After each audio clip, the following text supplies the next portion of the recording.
Bonjour et bienvenue dans cette expression internetique ou d'éthique interne, vous voyez ce que vous préférez. C'est une vidéo que je vais mettre sur mon site être-humain.net et c'est une émission de Que vivent nos relations TV. Le thème aujourd'hui va être, je ne sais pas si je peux mettre un thème précis, c'est le couple, non parce que, enfin ouais on va dire le couple, enfin peu importe, plus précisément ça va être une proposition de ma part d'une approche conceptuelle, donc c'est un outil conceptuel qui va décrire trois structures de couple, trois structures relationnelles, mais vraiment spécifiquement pour la relation de deux couples. Après vous verrez les avantages, les inconvénients. Je pense qu'à travers mon exposé vous comprendrez que ma préférée c'est la troisième structure, de façon assez évidente, mais après tout vous ferez ce que vous voulez.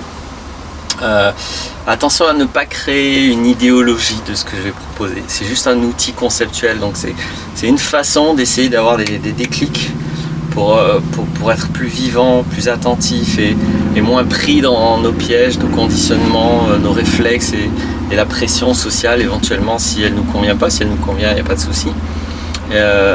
Donc c'est juste, évidemment, c'est juste ça mon intention, de rendre plus attentif à ce qui est, plus attentif à ce que vous puissiez être heureux dans votre expérience de couple, dans vos expériences relationnelles.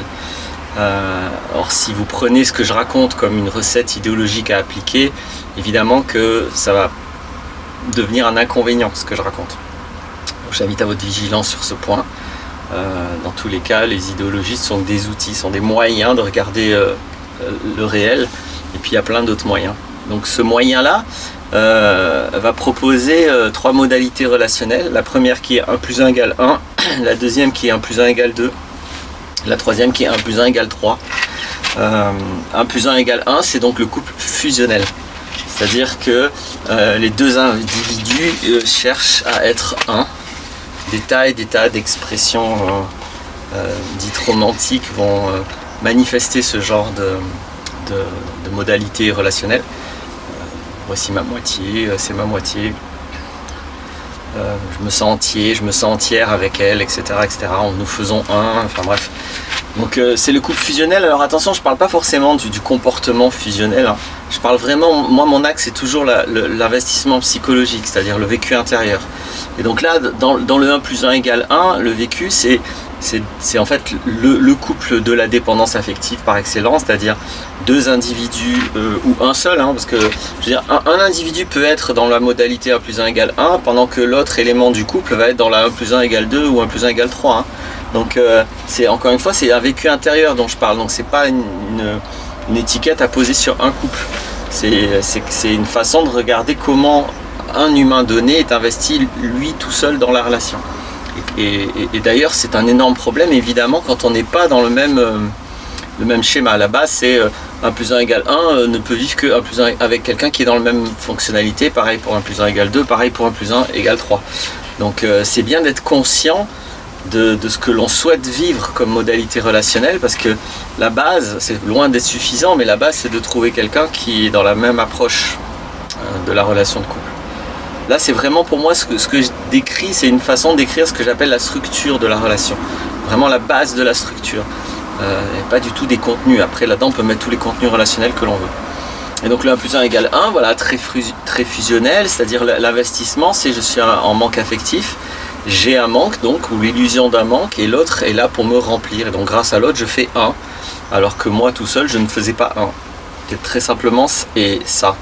Et évidemment ça va être accompagné d'énormément de peur, de ne pas être entier, de perdre l'autre, avec des tas de variantes de cette peur là, parce que ce qui est cherché c'est l'unité à travers l'autre.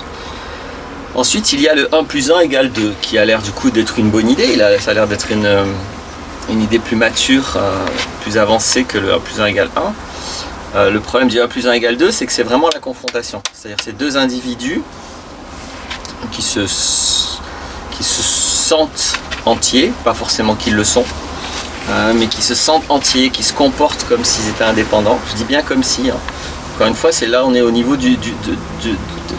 plus du ressenti. La personne se ressent autonome, se ressent indépendante, se ressent 1. Ça ne veut pas dire qu'elle l'est effectivement, parce que si elle l'est effectivement, je ne pense pas qu'elle va aller dans des relations 1 plus 1 égale 2. Mais le 1 plus 1 égale 2, la personne elle se sent comme ça, et donc le couple va être une confrontation. C'est toujours le duel en fait, c'est-à-dire que l'autre va, ou les comportements de l'autre vont très rapidement être vécus soit comme intrusifs, puisqu'il n'y a que 2 espaces, et qui sont, chacun va défendre le sien. Donc l'autre va être perçu comme soit intrusif, soit, enfin ce qui est intrusif aussi, mais soit on va avoir l'impression d'y perdre, de perdre quelque chose de notre espace, que l'autre nous prend des choses, soit que l'autre pénètre notre espace, est intrusif, dérangeant, prend le contrôle de notre espace, etc. Et donc c'est le couple qui va dans les jeux de pouvoir par excellence. J'ai fait une vidéo sur les jeux de pouvoir, vous pouvez aller voir, ça n'est que ça. C'est dans la modalité 1 plus 1 égale 2, les interactions sont des jeux de pouvoir. Alors c'est pas forcément toujours négatif et vécu de façon désagréable ou conflictuelle, parce que ça peut aussi, plus 1 égale 2 peut très bien fonctionner entre guillemets si un dominant trouve un dominé, et du coup il y a un pouvoir qui domine, il y a un espace qui domine l'autre espace, par exemple. Donc c'est pas forcément toujours que conflictuel, mais ça peut créer beaucoup de conflits. Et puis comme je le disais tout à l'heure, si c'est quelqu'un qui est en 1 plus 1 égale 2 qui trouve une relation avec quelqu'un qui est en 1 plus 1 égale 1, voilà, et c'est ça aussi qui peut favoriser par exemple le dominant-dominé. Il y en a un qui va chercher la fusion pendant que l'autre va chercher à surtout pas partager son espace et à le protéger autant que possible.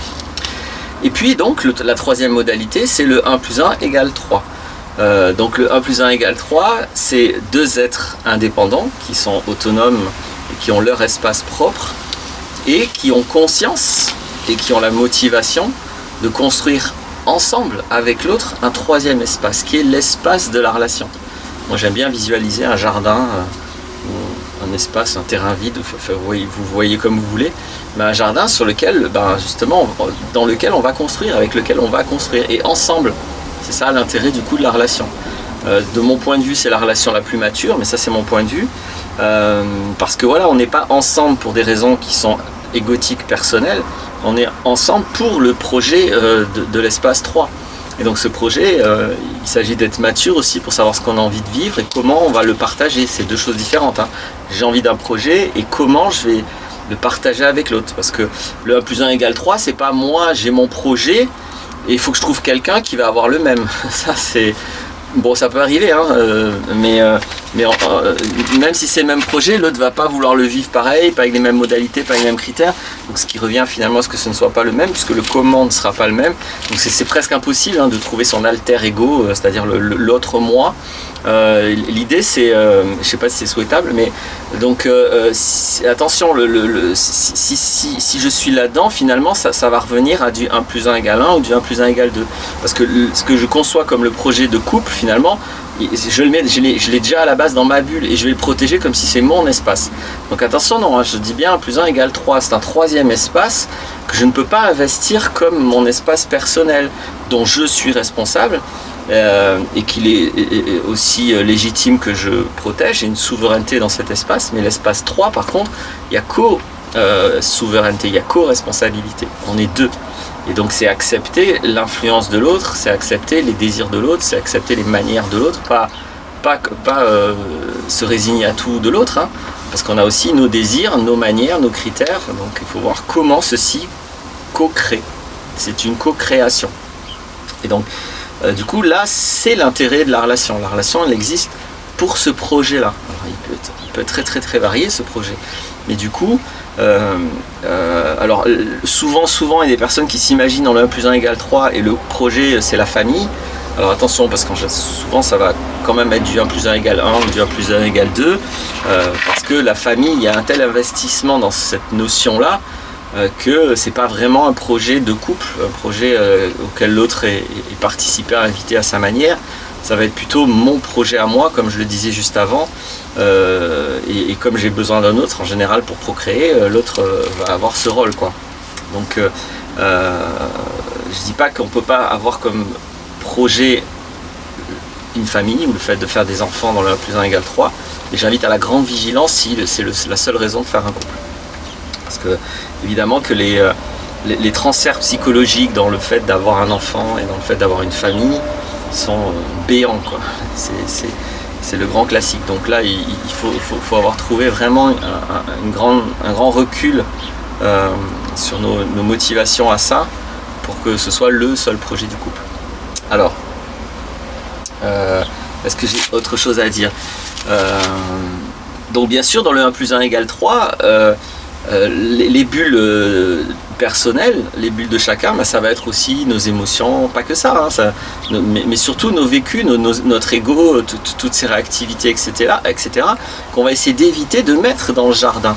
Bon, c'est pour ça qu'on a notre bulle propre et que c'est important d'avoir notre bulle propre, à la fois séparée de la bulle de l'autre et à la fois séparée de la bulle du couple.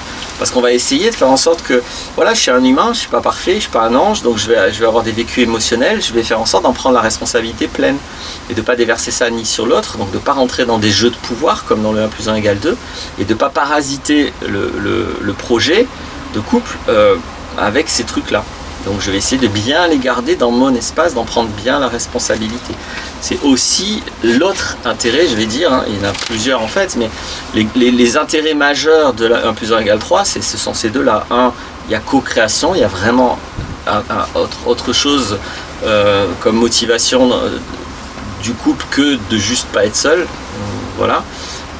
Et l'autre intérêt, c'est cette clarification des différents espaces et des différents contextes et qu'il s'agit de gérer de manière appropriée. Donc mes problèmes personnels, je gère dans ma bulle. Les problèmes personnels de l'autre, il les gère dans sa bulle. Je peux éventuellement l'aider, mais attention, c'est pas du 3, quoi. C'est pas dans le jardin. Et puis si je l'aide, c'est une relation d'aide. Allez voir les vidéos sur la relation d'aide, même si c'est mon conjoint. Donc voilà ce que je peux exprimer. Je voulais juste faire ce petit topo. Parce que des fois, donc il y a plein de façons d'écrire le couple, d'écrire différentes modalités de couple pour être clair avec ça et puis pour pouvoir choisir des modalités un peu moins soumises à tout notre conditionnement à la fois lié à notre histoire et à notre culture. Donc celle-ci est j'en ai plein d'autres, hein, que je ne sais pas si je ferai d'autres vidéos, mais celle-ci est une de mes préférées. C'est une de celles qui pose bien les choses. 1 plus 1 égale 1, 1 plus 1 égale 2, 1 plus 1 égale 3. Donc faites attention au plus 1 égale 2. Hein, il est pas tout. C'est des personnes en fait qui du coup ne conçoivent pas un espace relationnel. C'est ça le truc. Et donc si vous voulez du 1 plus 1 égale 3, choisissez bien quelqu'un qui est clair avec ça. Parce que dans le 1 plus 1 égale 2, il n'y a pas d'espace de couple. Il y a juste l'espace de l'autre et le mien. Et donc il y a la confrontation, c'est les intérêts des uns et des autres. C'est juste deux individus qui ont leurs intérêts. Et un de leurs intérêts est d'avoir quelqu'un d'autre en proximité, en intimité. Mais c'est la seule chose, il n'y a pas une co-créativité. Ou s'il y en a une, encore une fois, elle est faussement co-créative. C'est-à-dire que l'autre là-dedans, il va diriger pour être un élément du projet de celui qui dirige. J'espère que j'ai réussi à être clair. C'est vraiment, encore une fois, c'est de la finesse, je le redis, c'est du vécu intérieur. C'est pas en regardant un couple à l'extérieur que vous pouvez déterminer ça, c'est pas de l'étiquetage d'un couple. C'est un outil pour avoir des déclics sur vous, comment vous vous investissez, comment vous êtes engagé dans une relation de couple. Voilà, j'espère que ça vous sera utile et à bientôt. Au revoir.